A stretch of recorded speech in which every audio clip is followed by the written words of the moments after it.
आप अंदाज लगाओ, आप अपने मन में इस बात को सोचो, विचार करो कि जब हम 10-20 दिन कहीं दूसरी जगह रह करके भटक करके आते, अपने घर आ जाते हैं। अपना घर क्या, यहाँ ये जो अपना घर है ये भी अपना नहीं है, हमेशा थोड़ी ना अपना रहेगा। थोड़े समय के लिए हमें मिला है, किराएदार के जैसे हैं हम। पहले हमारे हमारे बाप बाप दादा रहते थे, अब हम रहते हैं, अब हमारे बाद अब और कोई रहेगा। तो यहाँ हम परमानेंट थोड़ी हैं।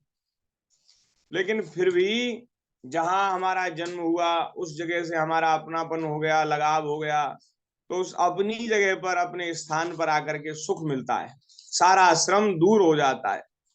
इसी प्रकार भैया हम सब अनुभव करें अपने मन में कि जब हमें श्री ठाकुर जी कृपा करके जब हमें मिलेंगे तो हमें कितना सुख होगा, कितना आनंद मिलेगा। क्योंकि हम बहुत समय से बिछुड़े हुए हैं, और अपना घर, हमारे सच्चे घर और सच्चे हमारे सुहृद, सच्चे अपने तो श्री ठाकुर जी ही हैं। संसार में तो हम लोग भ्रम में पड़ गए हैं, माया के चक्कर में पड़ गए हैं, इसलिए यहाँ लोगों को हमने अपना मान रखा है। यहाँ के वस्तुओं को अपना मान रखा है। यहाँ की वस्तुएं, व्यक्ति, परिस्थिति हमारी थोड़ी हैं। इन सब से तो थोड़े दिनों का संबंध है। हमारे तो श्री ठाकुर जी हैं, और भगवान का जो धाम है, भगवान के जो श्री चरण हैं, वे ही हमारे सच्चे निवास स्थान हैं, सच्चे घर हैं। जब वे कृपा करके हमें मिलेंगे तो हमारा उस समय कितना आनंद प्राप्त होगा, उसका हाँ हमारा मन विचार भी नहीं कर सकता, हमें उसका सोचना चाहिए। तो भगवान की बड़ी कृपा है, आज हम यहाँ मथुरा में ब्रजमंडल में बैठ करके श्रीमद् भागवत जी की कुछ मंगलमयी 1-2 श्लोक की चर्चा करेंगे। और फिर अब आज तो आपका दर्शन हो गया, दर्शन की लालसा थी कि बस दर्शन हो जाए और 2 बात हम कह लें, सुन लें, वो उतने से महाराज संतोष कर लिया जाएगा।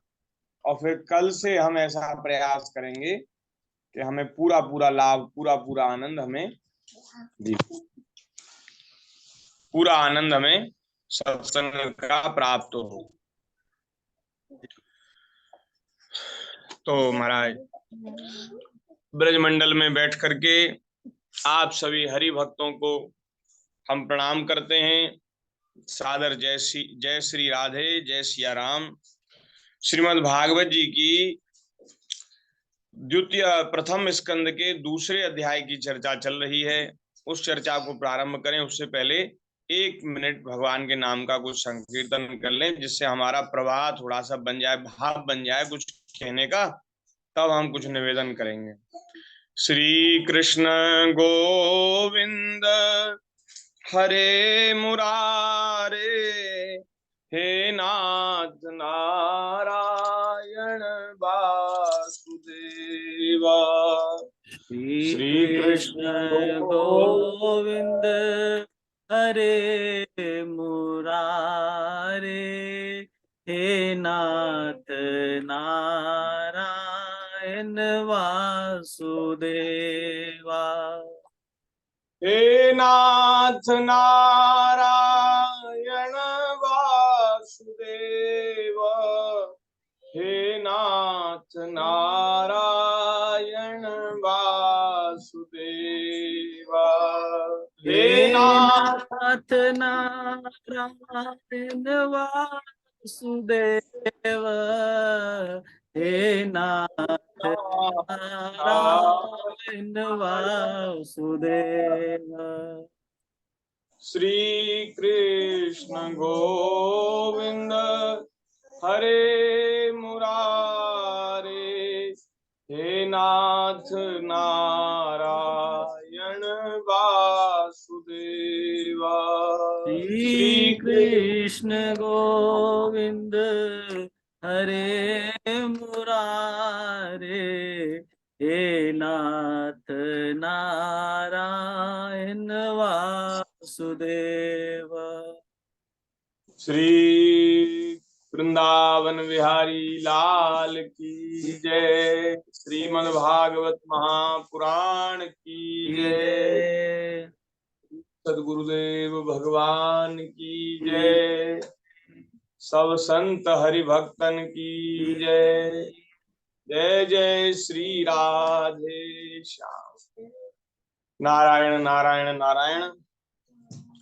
हरि शरणम भक्तवांछा कल्पतरु भक्त वत्सल शरणागत वत्सल दीन बंधु दया सिंधु असंख्येय कल्याण गुणगुण निलय अकारण करुणा वरुणालय सच्चिदानंद स्वरूप भगवान श्री राधा श्याम सुंदर जी की महती कृपा करुणा से हम सभी को नित्य प्रतिदिन भगवान की मंगलमयी कथा, श्रीमद् भागवत जी की मंगलमयी कथा, उसका कुछ श्रवण कथन करने का सौभाग्य प्राप्त हो रहा है। ये श्री ठाकुर जी की अतिशय कृपा हम सब लोगों के ऊपर है।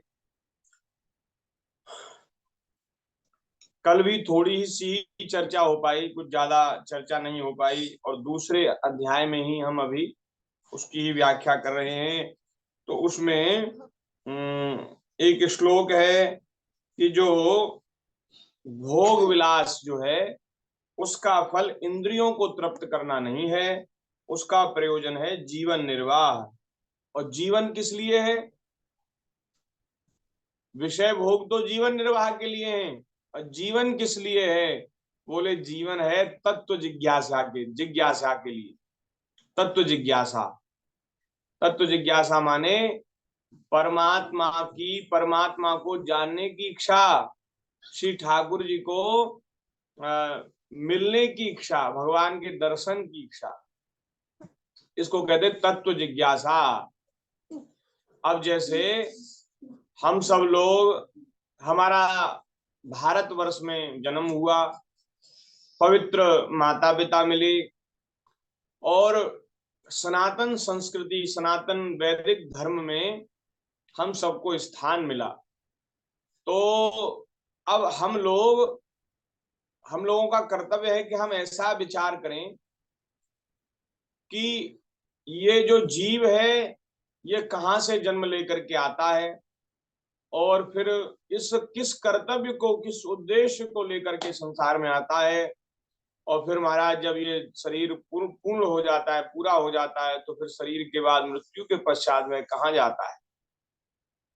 तो ऐसी अपने स्वरूप को जानने की इच्छा, और फिर जब वो धीरे धीरे जिज्ञासा उसके मन में उठती है, तो धीरे धीरे उसके बाद सब समझ में आती है, और परमात्मा की ही ये सब लीला है, श्री ठाकुर जी का ही ये सब खेल है, भगवान की बनाई भई दुनिया सृष्टि, और उसमें हम लोग नाना प्रकार के स्वरूपों में, नाना प्रकार के युगों में, नाना प्रकार के देह धारण करके, और हम लोग जन्म लेते हैं, बार बार जन्म लेते हैं, बार बार फिर मृत्यु होती है।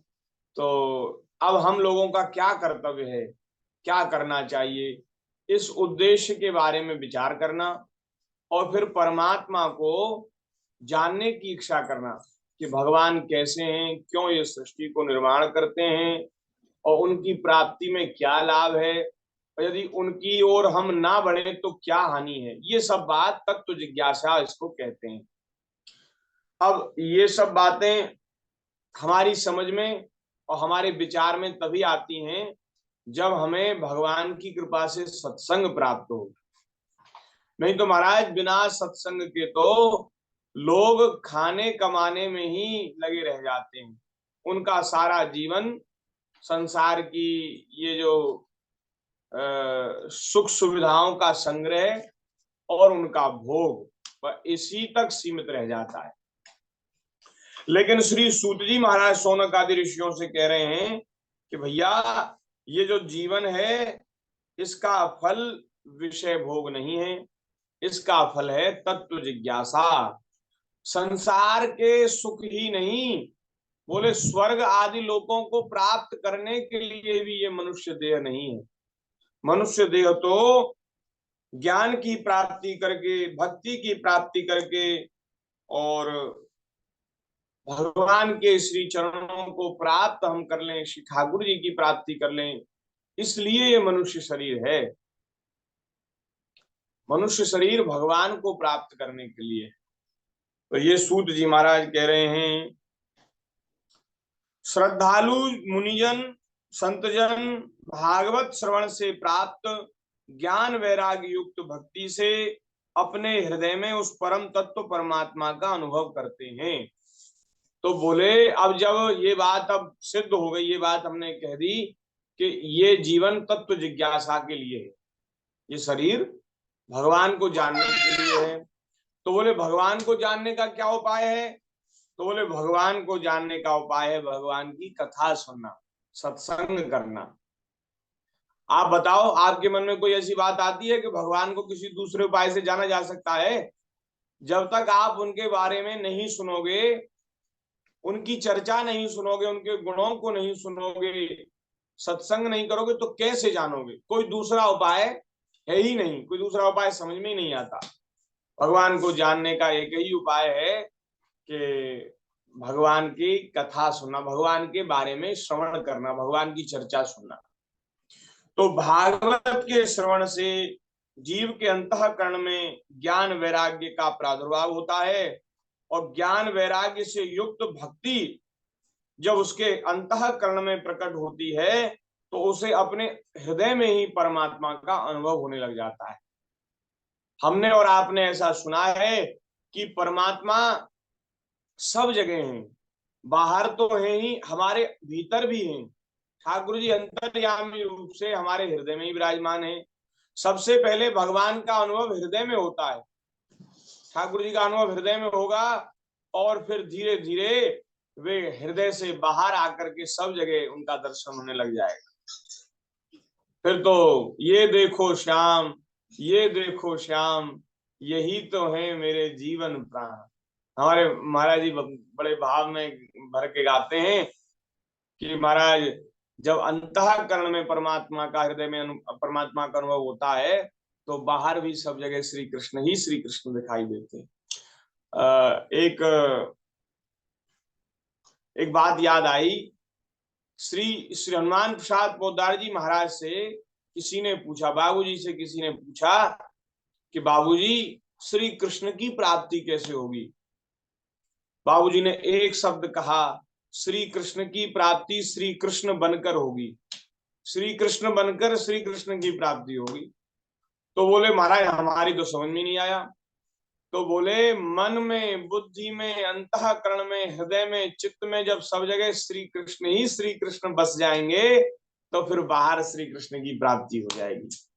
जब मन श्री कृष्णाकार हो जाएगा, बुद्धि श्री कृष्णाकार हो जाएगी, अंतःकरण श्री कृष्णाकार हो जाएगा, तब बाहर फिर नेत्रों से, चर्म चक्षुओं से भगवान श्री कृष्ण का दर्शन होगा। नहीं तो महाराज भगवान के स्वरूप को इन नेत्रों से देखना कठिन ही नहीं, असंभव है। ये हमारे जो चर्म चक्षु हैं, ये भगवान के दर्शन के लिए योग्य नहीं है। जब भगवान श्री कृष्ण ने अर्जुन को अपने दिव्य स्वरूप का दर्शन कराया तो भगवान ने दिव्य चक्षु प्रदान किए। वहां गीता जी में वर्णन है कि उन नेत्रों से, जो साधारण सामान्य नेत्र हैं, उन नेत्रों से अर्जुन भगवान के उस दिव्य स्वरूप के तेज को सहन नहीं कर पाए, तो उस समय भगवान ने दिव्य चक्षु उनको प्रदान की, जिससे उन्होंने भगवान का दर्शन किया। अब देखो, जैसे हम सूर्य भगवान को दोपहरी में सूर्य भगवान चमक रहे हो और उनको एक टक नेत्रों से देखें तो आंखें एकदम चमक से भर जाती हैं, चौंधिया जाती हैं। भगवान में महाराज करोड़ों सूर्यों के समान तेज है, ठाकुर जी में करोड़ों सूर्यों के समान तेज है। जब श्री कृष्ण हमारे ऊपर कृपा करेंगे तो वे हमें ऐसे नेत्र प्रदान करेंगे कि उन नेत्रों से हम भगवान का दर्शन कर सकें। तो महाराज हमारे महाराज जी वो एक पद जो गाते हैं वो उसको कहना चाह रहे थे। महाराज जी कहते हैं, ये देखो श्याम, ये देखो श्याम, यही तो है मेरे जीवन प्राण। ये देखो श्याम, ये देखो श्याम, यही तो है मेरे जीवन प्राण है। अंतःकरण में जब श्री कृष्ण का अनुभव होता है तो बाहर सब परमात्मा दिखने लग जाते। तो महाराज भगवान की कथा सुनने से हृदय में भक्ति प्रकट होती है, फिर अंतःकरण में परमात्मा का अनुभव होता है। हे शौनकादि ऋषियों, यही कारण है कि अपने अपने वर्ण तथा आश्रम के अनुसार मनुष्य जो धर्म का अनुष्ठान करते हैं उसकी पूर्ण सिद्धि इसी में है कि भगवान प्रसन्न हो। धर्म किस लिए किया जाता है? बोले धर्म किया जाता है भगवान की प्रसन्नता के लिए, श्री ठाकुर जी राजी हो जाए, प्रसन्न हो जाए। इसलिए इसलिए एकाग्र मन से भक्त वत्सल भगवान का ही नित्य निरंतर श्रवण, कीर्तन, ध्यान और आराधन करना चाहिए। कर्मों की गांठ बड़ी कठिन है, कड़ी है। इसको काटना सामान्य लोगों के लिए महाराज वो बड़ा कठिन है। जो विचारवान पुरुष होते हैं, बुद्धिमान ज्ञानवान पुरुष होते हैं, वे भगवान के चिंतन की तलवार से इस महाराज गांठ को काट देते हैं। ये जो कर्मों की गांठ है ये बड़ी कठिन है। बोले कैसे कटेगी? भगवान के चिंतन रूपी तलवार से इसको काटा जाता है। और चिंतन भगवान की कथा सुनने से, भगवान के गुणों का गान करने से, नाम जपने से, भगवान का स्मरण करने से, ठाकुर जी के स्वरूप की पूजा करने से उनका चिंतन बनता है। और चिंतन से महाराज धीरे धीरे कर्मों की जो ग्रंथि है वो खुल जाती है, वो गांठ नष्ट हो जाती है। इसलिए महाराज कथा कीर्तन सुनना चाहिए। तब भला ऐसा कौन मनुष्य होगा, ऐसी स्थिति में कौन मनुष्य होगा जो भगवान की कथा न सुने, भगवान की कथा में प्रेम न करे। भगवान की कथाओं में प्रेम कैसे होता है इसकी पद्धति बता रहे हैं श्री सूत जी महाराज कि हे शौनक आदि ऋषियों, पवित्र तीर्थों का सेवन करने से महापुरुषों की सेवा में रुचि होती है। तीर्थों के सेवन से जब हमारे पाप नष्ट होते हैं, अंतःकरण थोड़ा शुद्ध होता है, तो संत महापुरुषों के संग में और उनकी सेवा में श्रद्धा होती है। और महाराज संतों की सेवा जब कोई भाग्यशाली जीव करने लगता है तो उसको भगवान के कथा की श्रवण की इच्छा उसके हृदय में प्रकट होती है। और श्रवण की इच्छा से जब वह इच्छा पूर्वक, चाह पूर्वक जब भगवान के गुणों को सुनता है तो ठाकुर जी के चरित्रों में उसकी श्रद्धा हो जाती है। ये बड़ी महत्वपूर्ण बात है कि जब हम लोग इच्छा पूर्वक सुनते हैं, अनिच्छा से सुना जाए तो उसका लाभ नहीं होता। अब जैसे किसी की इच्छा नहीं है और उसको कथा सुनने बिठा दिया गया तो उसको लाभ नहीं होगा, उसको विशेष लाभ की अनुभूति नहीं होगी। लेकिन महाराज कोई बहुत दिनों से सुनने की इच्छा जिसके मन में है, बहुत दिनों से मन में लालसा है कि श्री ठाकुर जी की कथा सुने और उसे महाराज भगवान की कथा सुनने का अवसर प्राप्त हो तो उसके हृदय में बड़ी प्रसन्नता होगी और उसको सुनने से बहुत लाभ होगा। इसलिए महाराज हम लोगों को अपने मन में इच्छा तो कम से कम करनी ही चाहिए कि हमें संतों का संग मिले, हमें भगवान की कथा मिले, हैं? ऐसी इच्छा हमारे मन में हो और इच्छा पूर्वक हम सुने तो उससे श्रद्धा उत्पन्न होती है और फिर महाराज भगवान की कथा में रुचि हो जाती है, प्रीति हो जाती है। भगवान श्री कृष्ण के यश का श्रवण और कीर्तन दोनों पवित्र करने वाले हैं। भगवान अपनी कथा सुनने वालों के हृदय में आकर स्थित हो जाते हैं और उनकी अशुभ वासनाओं को नष्ट कर देते हैं, क्योंकि वे संतों के नित्य सुहृद हैं। भगवान के कथा को सुनना और कहना दोनों ही पवित्र करते हैं।